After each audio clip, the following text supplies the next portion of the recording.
of us want to be a part of losing a child, right? Some of us can get in front of it, and we can kind of let our pain fuel our passion to make an impact, right?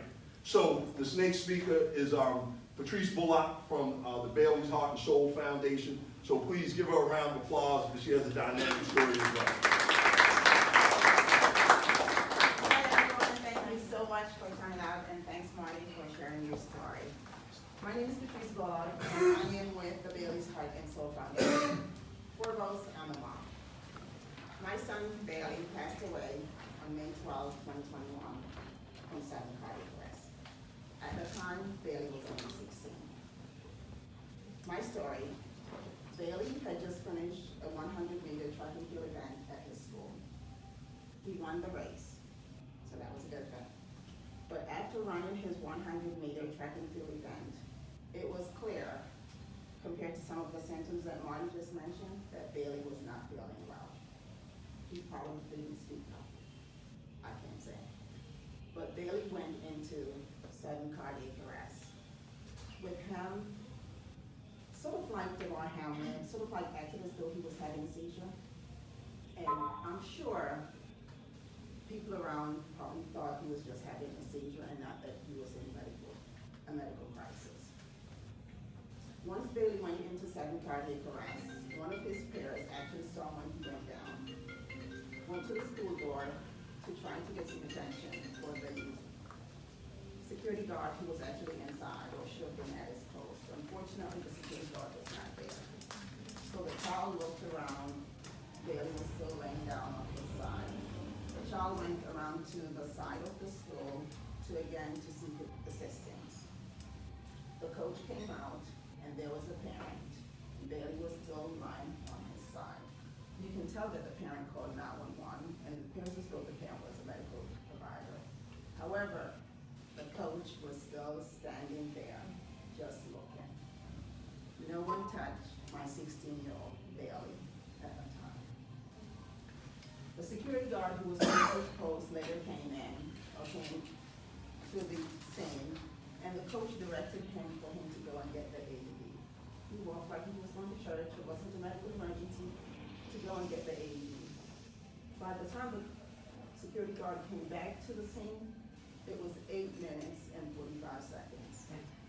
My Bailey was no longer there. That's when they actually rolled him over onto his back and applied the AED pad. And the AED at that time said start CPR. It was 8 minutes and 45 seconds.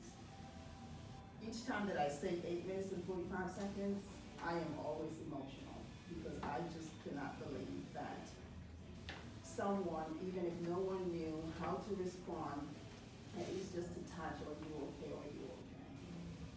So again, parents, it's really important for us to know how to respond to these medical emergencies. The life that you save might be a friend, a family member, or your own child. Every year, 356,000 individuals pass away from sudden cardiac arrest. Of those, 196,000 are athletes. Sudden cardiac arrest is the #1 killer amongst young athletes. So again, if we do have a student that's involved in sports, we need to know the symptoms. It's not just the cardiac-related issues, but there are other medical conditions that we also need to be prone to. And again, if your child does not feel well, doesn't look like they feel well, it's cold outside, it's rainy, do not push or encourage for them to participate. Have them to stay home. Again, the life that you save may just be that of your own child. With sudden cardiac arrest, 9 out of 10 individuals survive. That one person that does not survive a sudden cardiac arrest event might be that of your family member, might be that of your child. On May 12, 2021, the person that did not survive that sudden cardiac arrest incident on that day was my Bailey. In an hour, at least 42 individuals experienced sudden cardiac arrest in a day. Well, in an hour, that's 1,000 in a day, 356 occurrences in a year. It's really important for us to know the someone appears to be dizzy, they might faint. The heart stops beating, we really wanna touch them, tap them to ask, are you okay? Next door, we're gonna do CPR, AED, how to utilize those apparatus to save that one child. Since Bailey's passing on May 12, 2021, my pain has become my passion. Work is not a priority for me, but just saving that one child. Again, the statistics, 9 out of 10 individuals survive, but one pain is extremely painful. And I make it my main focus, my main goal, to ensure that I am making an effort, again, to save that one child. We work with legislation, and of course, we had the Bailey Bullock Act passed, which will be effective on July 1st, of this year. And basically, the purpose of the act is to ensure that we have cardiac emergency response programs in place. Similar to what Marty just mentioned, do we know the address? If someone goes into a sudden cardiac arrest or appears as though they're fainting, do we know how to respond? It is really important as parents for us to be ambassadors also, not just for your child, but for someone else's child.